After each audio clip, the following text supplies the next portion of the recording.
Hello friends, welcome back to my channel. जो लोग पिछले वीडियोस को देखे हैं उनको पता है कि मैं ट्रेन में ट्रैवल करके बच्चों के साथ देहरादून आई हूँ। और यहाँ आने के बाद, स्टेशन में पहुँचने के बाद हम लोग एयरबीएनबी जा रहे हैं। तो हम लोग ने गाड़ी ली है। गाड़ी में चढ़ के खीर ने डिसाइड किया कि वही ड्राइव करेगा। यहाँ पे एसी खा रहा है बेड के सामने, और पीछे बच्चे केज पे बैठे हुए हैं। जब भी ऑब्वियसली ट्रैवल करूँगी तो केज में ही रख के ट्रैवल करती हूँ मैं उन्हें, ताकि कोई रिस्क ना हो। और सारे सामान मैंने डिक्की में डाला है, बाकी एक्स्ट्रा लगेज मैं अपने गोदी में लेके सामने बैठी हुई हूँ। हम लोगों ने पहले ही एयरबीएनबी बुक कर लिया था, बिकॉज़ होटल्स हमको मिलना बहुत मुश्किल था।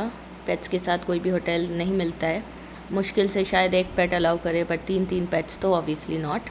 इसलिए हम लोगों को एयरबीएनबी बुक करना पड़ा। तो ये हम लोग पहुँच गए एयरबीएनबी, और यहाँ आने के बाद भी मफ़िन ने अपना शुरू कर दिया रेगुलर एक्टिविटीज़। वो ऐसा ही करता है, हर चीज़ के ऊपर चढ़ना उसका एक्टिविटी फेवरेट चीज़ है। घर पे भी वो यही सब करता है, और यहाँ आके भी सेम चीज़। पेपर वैसे घर पे बहुत शांत रहती है, ये सब चीज़ें कभी नहीं करती, पर यहाँ आने के बाद नए जगह में उसके नए आदतें लग गए। वो भी मफ़िन को देख के ऐसे चीज़ों के ऊपर चढ़ना शुरू कर दी। ये देखो, चढ़ गई ऊपर। थैंक गॉड इन लोगों ने एसी के ऊपर नहीं चढ़ा। वो भी प्लानिंग कर रहे थे, बट ये नहीं हो पाया, सो विच इज़ थैंकफुल। कुछ देर बाद हम लोगों ने पंखा भी ऑफ़ कर दिया था, बिकॉज़ रिस्क नहीं लेना है, क्या पता पंखे पे ही छलांग ना मार दे।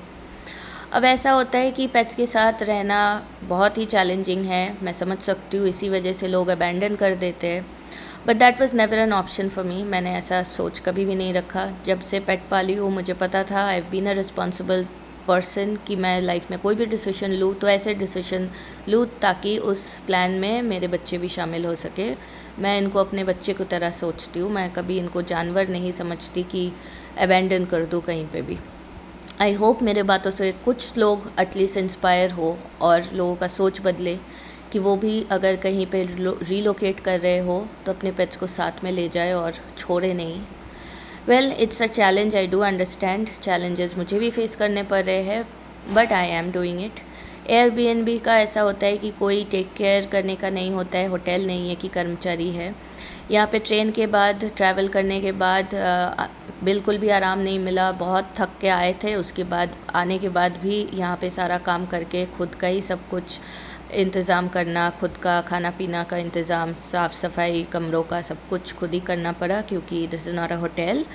But anyways, I was thankful कि किसी ने मुझे रहने के लिए जगह तो दिया कम से कम। फिर इसके बाद वाले वीडियोज़ में मैं बाकी के डिटेल्स शेयर करूँगी।